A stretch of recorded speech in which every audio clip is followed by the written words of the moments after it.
অন্য নদী জ্যানতান, হরাই নদী সাবধান, এই কথাগুলো চাঁদ সওদাগরের মা বলেছিল তাকে।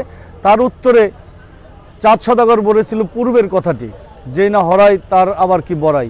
এই যে অহংকারী চেতনা নিয়ে চাঁদ সওদাগর রওনা দিয়েছিল, সপ্তডিঙ্গি নিয়ে সব ডুবে গিয়েছিল, এটার ইতিহাস এখানে রয়েছে।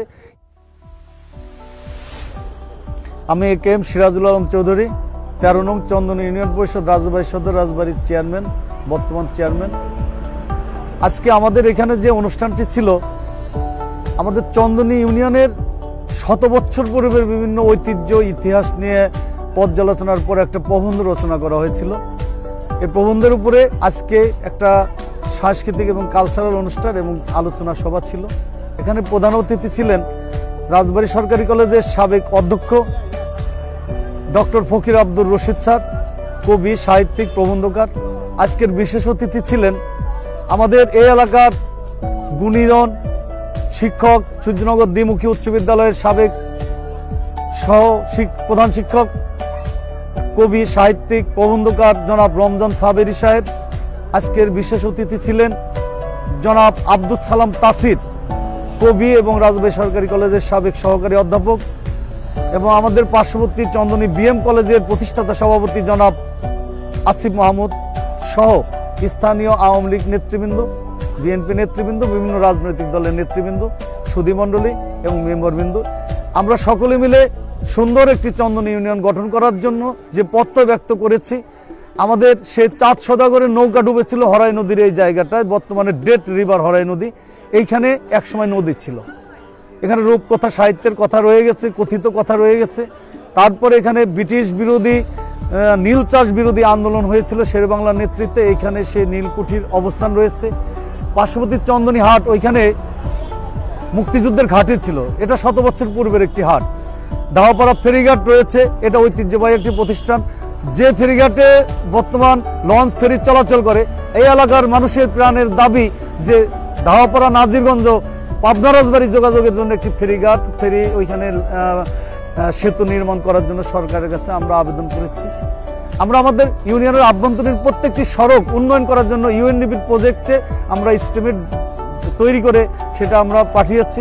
আমাদের প্রত্যেকটি রাস্তায় তৈরি হবে নতুন করে, নতুন সাজে।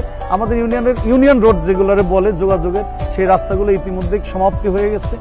আমাদের ইউনিয়ন পরিষদটা দীর্ঘদিন আগের মানুষের প্রাণের দাবি ছিল চন্দনী ইউনিয়ন পরিষদ। আজকে যে এখানে দেখতে পাচ্ছেন, এখানে একটা বিলের মধ্যে, একটি খালের মধ্যে একটি জায়গা ছিল, এখানেই মাটি ফেলে উঁচু করে আজকের এই মনোরম পরিবেশ তৈরি করার একটা প্রথম বিল্ডিং, পরবর্তীতে ক্যাম্পাসটি আমরা তৈরি করি।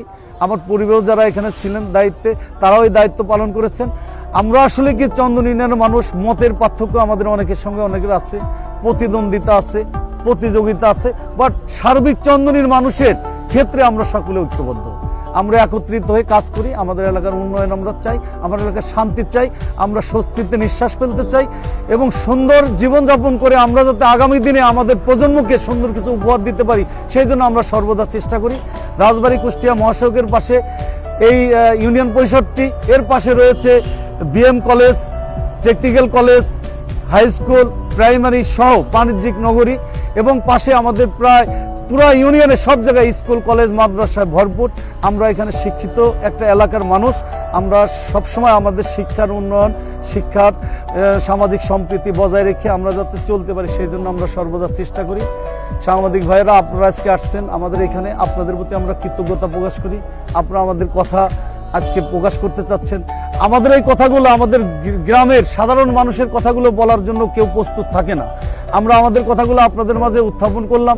এটা আপনারা প্রকাশ করবেন সরকারের কাছে, প্রয়োজনীয় কর্মকর্তাদের কাছে।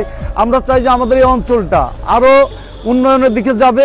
আমাদের এই কমপ্লেক্স ভবনের যে পার্ক, এটা বিনোদনের একটি প্লেস হিসাবে যাতে আমরা তৈরি করতে পারি, মানুষ যাতে মাইন্ড রিফ্রেশের জন্য এখানে আসতে পারে, এখানে পাশে আরও এরিয়া নিয়ে যাতে জনসাধারণ একটা পার্ক তৈরি করে, আমার এই ধরনের একটা উদ্যোগ রয়েছে। সেই উদ্যোগে আপনারা সহযোগিতা করবেন, জনগণ উৎসাহিত আসবে, এই আশাবাদ ব্যক্ত করছি। সবাইকে ধন্যবাদ, ভালো থাকবেন।